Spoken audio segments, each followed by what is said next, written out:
Now we now have, if you enter a store or a bookstore in Nigeria, you find a new generation of writers who are basically, I wonder, what exactly were they writing about? Is it for living or because there is poverty in the land? It's difficult to write for living, except you are in Nigeria. Today. Yeah, today, except you are a ghost writer. You know, it's difficult to write for living. Look, Boston, the biggest bookstore chain in Nigeria has 5 retail outlets. 5, just 5. Barnes & Nobles has 778 retail outlets in the US.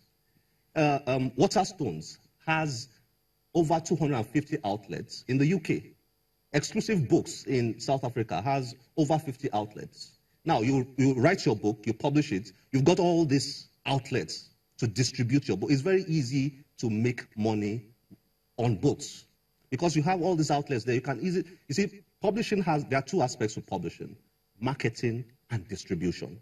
Is our publishing industry vanishing? It is. That's what I'm explaining. Because one of the things affecting our publishing industry is a lack of book chains. There are no chains for distributing books. If your book is out, how are you going to get it? Like we have for fast food. Like for fast food, yes. Meat pie and donuts and things like that. Yes, we've got supermarket chains going on now in Nigeria. We've got cinema chains going on in Nigeria now. Where are the book chains? The biggest book chain in Nigeria has 5 outlets. For 180 million people. Yes, 5.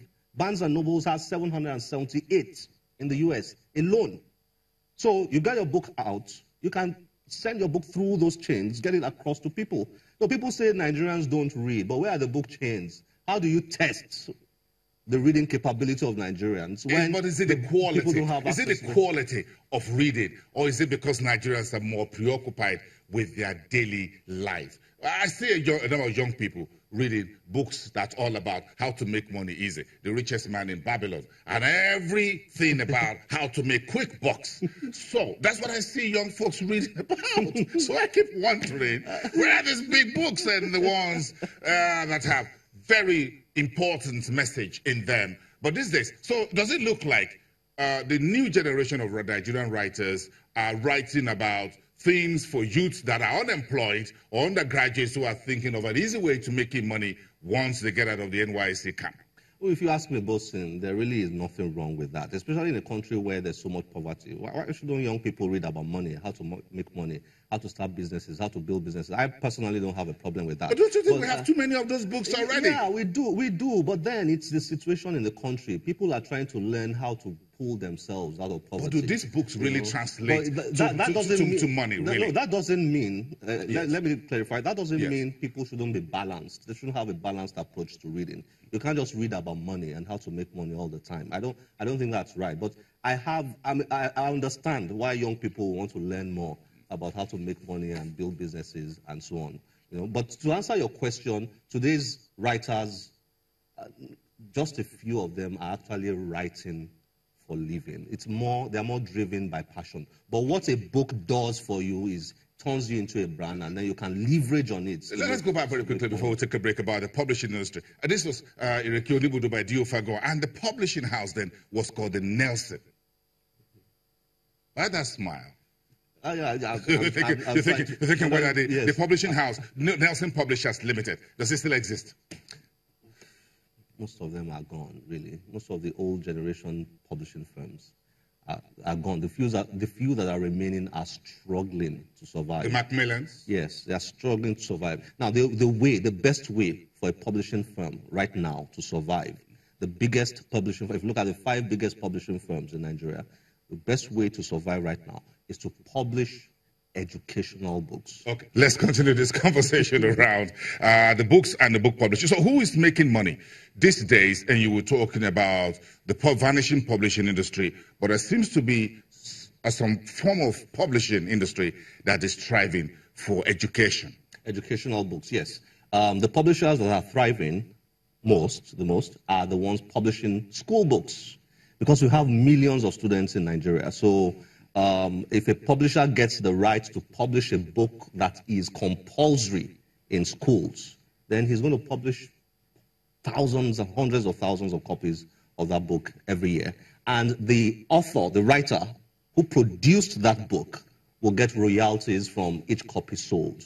So if you ask me, the writers who are really making a living from writing, I'm going to mention those who are writing books that schools are using compulsorily. And also the publishers who are making money, the biggest publishers in Nigeria.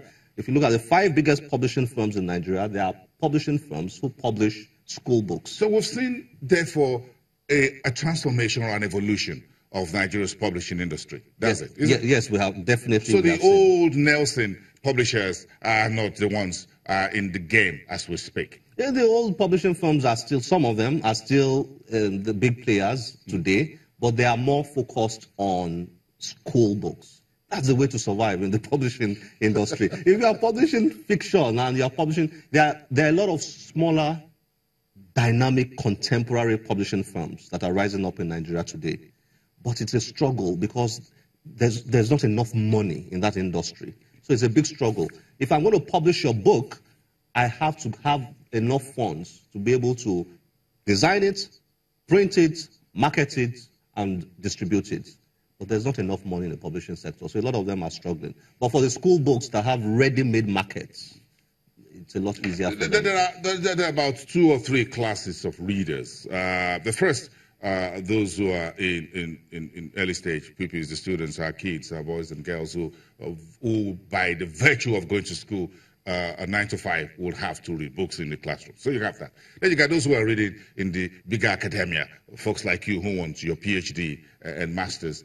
So that's the second. Then you have those who should be reading for leading. Yes. Extremely important. Extremely. You can't succeed in any industry. So the school students have the reading culture, whether they like it or not. Yeah. But outside the classrooms, who reads anything? Who reads and who should read? Two different questions. Yes. Everybody should read, but who reads? Not many. Let's be honest, Boston. The situation in Nigeria is very difficult, makes it difficult for people to read. The environment makes it difficult for people to read. Not that the books are expensive. No, the books can be cheaper. The books are expensive because, again, of the situation in the country. But that's not the reason why folks don't read That's not much. The primary reason why folks don't read much. It's because of the quest to survive, the quest to pay bills, the quest to live.